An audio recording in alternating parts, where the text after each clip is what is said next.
এবার নাসির হোসেন, সাকিব আল হাসান আর মোসাদ্দেক হোসেন সৈকত খেলবেন একই দলের হয়ে। শুধু তারাই নয়, বাংলাদেশ থেকে লিগটিতে ডাক পেয়েছেন আলামিন, রনি তালুকদাররাও।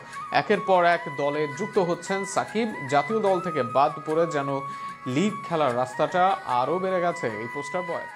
সাকিব ভক্তদের জন্য সুখবর, গ্লোবাল সুপার লিগে দুবাই ক্যাপিটালসের হয়ে খেলতে নামবেন এই বাংলাদেশি অলরাউন্ডার। আজকে দুপুরে সামাজিক যোগাযোগ মাধ্যমে ছবি পোস্ট করে বিষয়টি প্রকাশ করে দুবাই ক্যাপিটালস।